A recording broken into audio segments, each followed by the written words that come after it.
So this morning we are looking at Psalm 24, our glorious shepherd, and the crisis of holy access.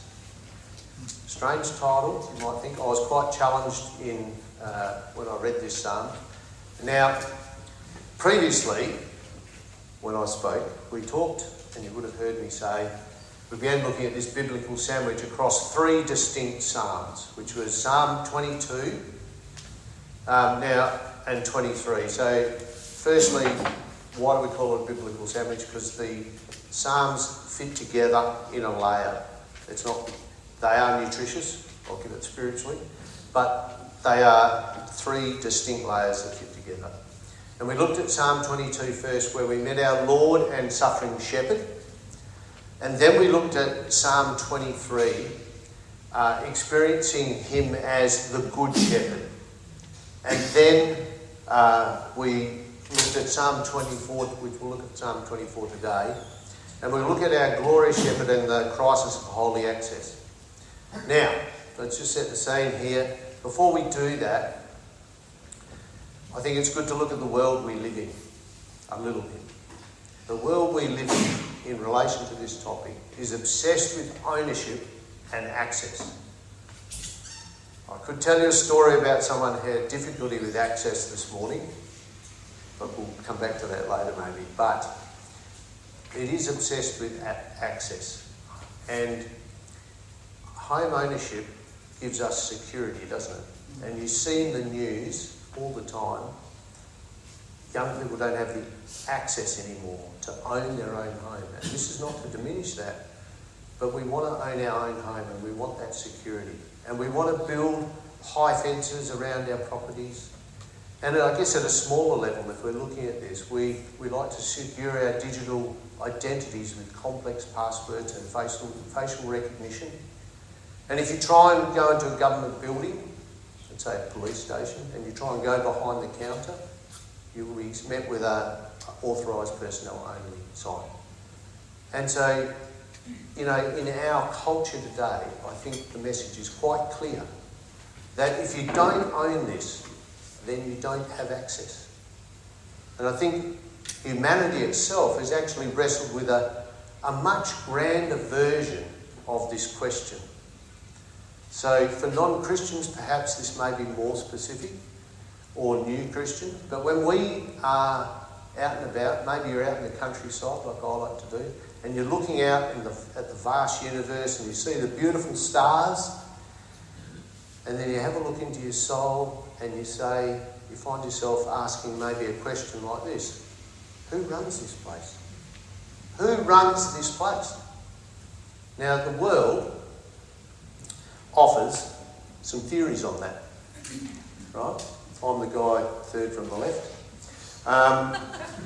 So, first theory, Big Bang Theory, right? Then we have evolution, and in the 1950s they came out with the multiverse. You see that in the Marvel movies. Now, skeptics supporting one theory or another would say that each of those theories has a gap in it, right? And in order to believe in that theory or support that theory, you either have to have faith or you have to do more research, or you have to have both. And I think we as Christians, when we think about Christianity, it requires faith, and we're okay with that. When we're talking to people, we're okay, because God calls us to live in faith. And none of these here, in my opinion, none of these theories which look at the question of who runs this place have the simplicity or the beautiful complexity, perhaps, but certainly the high authority of the scriptures to answer that question. So, of course, as Christians, we already know who runs the universe, do we not? Who runs the universe? God, right? And God runs it, and because we know that, we perhaps understand something a little bit more. We understand something that's a little bit different, and that might be leaving us thinking about our own sinfulness. I think about that all the time. And therefore, when we might be asking a different question, a secondary question or a deeper question. And that question might be, how can a flawed, broken human being get close to a holy Creator? How can you do that? If we believe that. Well, here's the good news. Good news is we didn't have to look very far. It's in chapter 4, in Psalm 24, right? King David answers both the questions of who runs this place in Psalm 24, and in Psalm 22 and 23, all these are composed about 1,000 years before Jesus is on the earth. That's how long ago this was.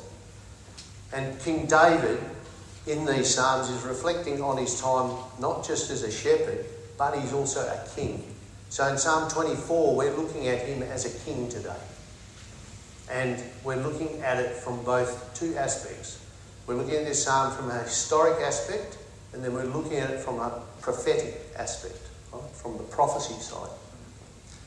So this psalm, might get a little bit loud here with this mic, but we'll see how we go, was originally a grand liturgical song for a historic event. Now what was that event? That event was the day King David brought the Ark of the Covenant up the hill, remember that up the hill bit, into the city of Jerusalem. And at this time, what is the significance? The significance is by bringing the Ark of the Covenant to Jerusalem, it makes Jerusalem the central place of worship for God. So, I want you to picture this scene. Give it a dry mouth. The scene is 30,000 soldiers, about half the Australian military active force, right, today. Tens of thousands of people, and they're lining the streets, and they're David's finest soldiers. There's trumpets blasting. Are you getting this picture, right? This is a big deal. The Levites, they're chosen by God to carry the Ark of the Covenant. And they're carrying it on these gold poles. And every 6 steps, they're sacrificing an animal. And the very presence of God is approaching the city gates. So this is what happens. We're going to go to verse 1 and 2.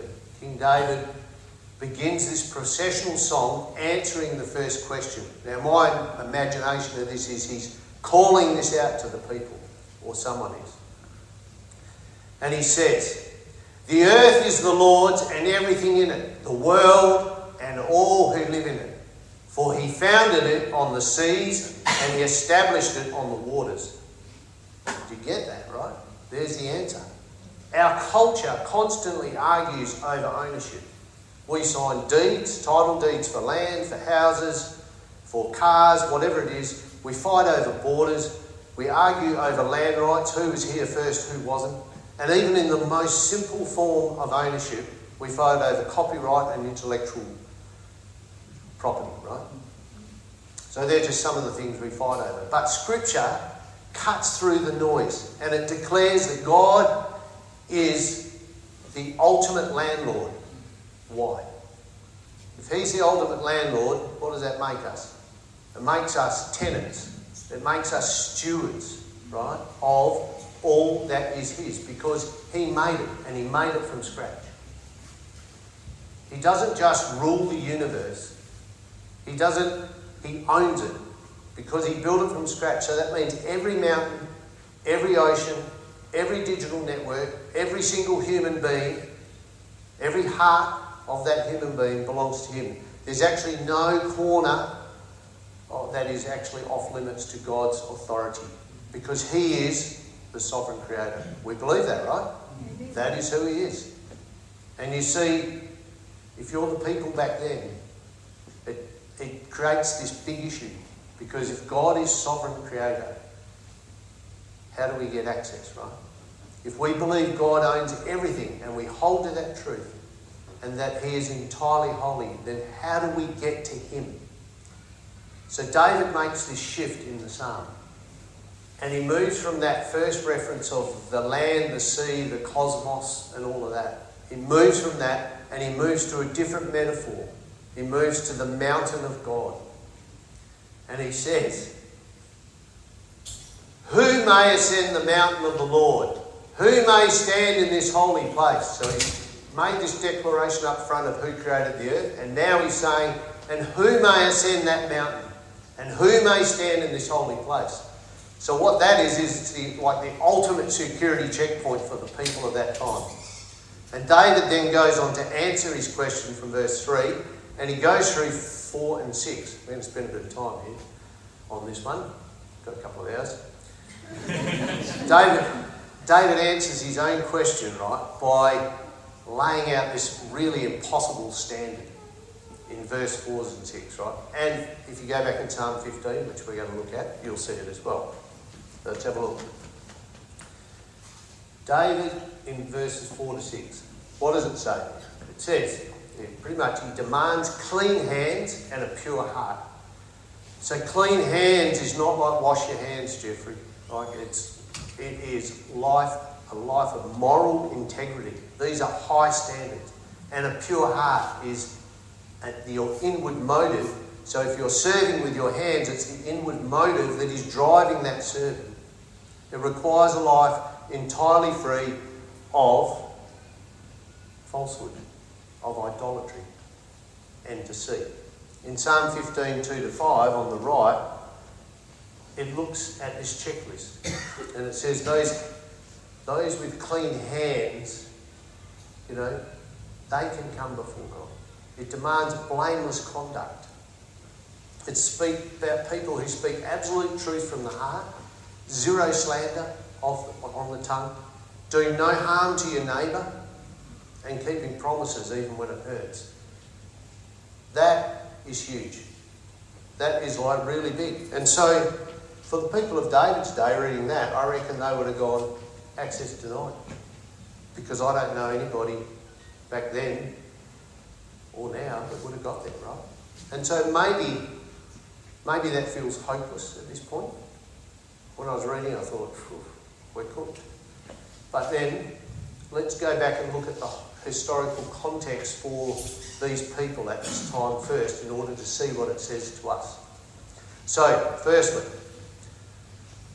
this time when King David is here, this is when he's had the conquest of, say, the Jebusites and the Philistines. He's beaten them. And he's now king. And Jerusalem is under his control.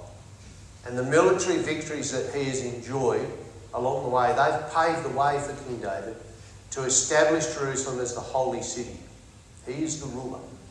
And this accomplishment is done specifically, the final piece for him is about bringing the Ark of the Covenant to the resting place, from the resting place of the house of Abinadab to Jerusalem. So he brings it to Jerusalem. Now, the importance of those standards that we had up on the screen before is they were all about righteous access to God. We first remember about that for those people, that God rescues his people from Israel, from Egypt, and he invites them into agreement or covenant with him first. That's what goes on. But what do the people do? They damage their relationship with God, which then, through God's mercy and his grace, he recommits, if you will, to his promise to dwell with the people, but on these conditions. These are the conditions that must be met. You think, oh yeah, okay. So what is the Ark of the Covenant? AI is a wonderful thing. The Ark of the Covenant was a box designed by God, and it was built by Bezalel. And for all you people who like a bit of dimensions, it was about 1143 millimetres long, converted from whatever they had it in, 685 millimetres wide and high. And it had been transported around on these gold poles, carried by the Levites for many years, and it was made of acacia wood, but overlaid with the finest gold. And it contained stone tablets, and those stone tablets had what on them? 10 Commandments. And what else was in there? Aaron's rod for the high priest, and a jar of manna, right? The jar of manna was God's provision, to represent God's provision to his people. So that ark, covenant served as like a central anchor point in the tabernacle.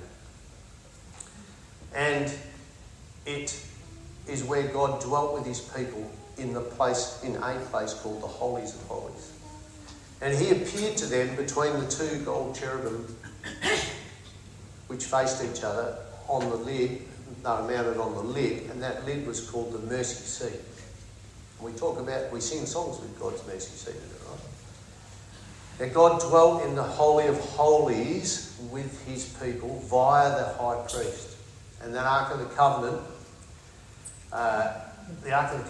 whilst it had been carried around by the Levites, it had also been carried in the wilderness and also carried during the conquest ahead of the Israelite army. So it was a very important thing, because wherever it was, God was.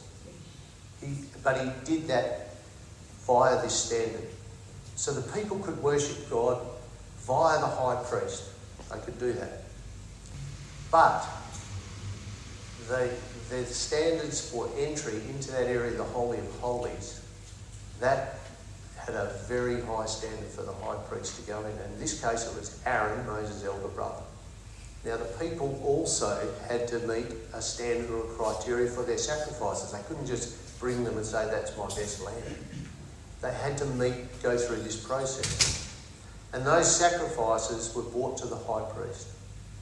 So if these were ignored, and this is really important, that people were met with harm or death, like Aaron's sons, because they didn't meet the standards. So there was a huge consequence, a dire consequence. And why is that? Because God cannot be in the presence of sin. He cannot be in the presence of sin, and he won't be. These are how we meet him. So standards are high, consequences are high. So now we've got a good picture of what was going on at that time. Let's fast forward to today. When we stack our daily lives against that criteria that I had up earlier, against Psalm 24, 4 to 6 and Psalm 15, the verdict, I think, is very heavy. Because who among us can say, I have clean hands? Who can say, I have a pure heart? Who can say, I've never spoken a word of gossip or shaded the truth to have a win on my side of the argument? You see, you can't bypass God's security checkpoint by your own merit. That's the bottom line here. We completely lack the clearance to enter the presence of a holy God. And so for us, access is denied. That's what it would look like to us. Now, let's go back to the historic event here. You with me still? We've only got an hour to go. Imagine we are at King David's event, right? We're there. The gates are closed. You guys and me, we're all stuck outside the gates. They're shut tight and we're unable to pay the entry fee. And suddenly we hear this procession. It arrives and you hear this called out. This is from verses 7 to 9. Lift up your heads, you gates, and be lifted up, O ancient doors, that the King of glory may come in. This is our picture. We're in there somewhere. This is the climax of David's historic procession. This is like the peak. The Ark of the Covenant, representing the footstool of God's throne, has arrived. It's arrived at these ancient walls of Jerusalem, but the city gates are shut tight. And the priest shouts to the stone gates to lift their heads, to open. And he's saying, open wide, because the living God is actually entering this place. He wants to make it the Holy of Holies. But that's what the city of Jerusalem would be, the holy place of worship. Now, this historical moment points forward to a much grander reality. You remember that crushing weight of that criteria from Psalm 4 to 6, 24, 4 to 6, where it's saying, who can ascend the hill? And the answer to that, if we go back and we see where access denied there, right? The answer to that is there's only one person in human history that's actually fitted that description. And that was Jesus Christ. And he walked, how did he walk? He walked in humility. He walked blamelessly. He spoke absolute truth, and he kept his promises at the ultimate cost. There was a huge cost. And he's the only human, divine human, with the flawless security clearance to stand in that holy place. How does that relate to us? What does that mean to us today? Well, let's go to Good Friday. That's a special time of the year for us.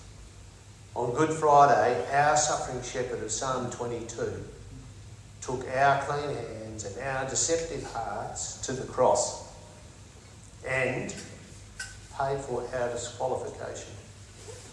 On Easter Sunday, our glorious shepherd rose in victory, conquering sin, death, and the barriers that actually kept us out. And that changes from that to that. Holy access granted. We have a pathway. Because when Jesus ascended back into heaven, the spiritual gates, they just didn't unlock. They didn't go and open. They were shattered. They were busted off the hinges, right? He didn't enter heaven alone. He entered as our Saviour, and he created a path for us, his flock, his people, his children, his children to be with him. If we look at 1 Corinthians 15 to 20, and I'll read it here, it says, "But Christ has indeed been raised from the dead, the first fruits of those who have fallen asleep." This is David. He's referring to a time of where they had the agricultural practice. Gary's here, he's a farmer. You take your first portion of the harvest and you offer that. And so that is what it's denoting, that Jesus here is the first of many. So just as Jesus' resurrection is a guarantee of his own return, it actually serves as a promise and a guarantee that us as all believers will also be resurrected. So this is the power here. We cannot gain access by trying harder to meet that verses 4 to 6, right? You can't do it in your own strength. I try all the time. It's a dismal failure. My wife will tell you that. You can't do it with morality. Morality won't get you there, people. It's a waste of time. Good clothes, good food, good houses, secure passwords, great cars, lots of money. It doesn't matter. It won't get you there. We only receive holy access to God because the King of Glory broke the locks, took us by the hand, and he brought us directly into relationship with the Father. So Jesus, what does Jesus do? He represents us to the Father with his own perfect record on our behalf. That's what Jesus does for us. Now, church family, if you think about this psalm so far, there's been a big shift from top to bottom when we go through.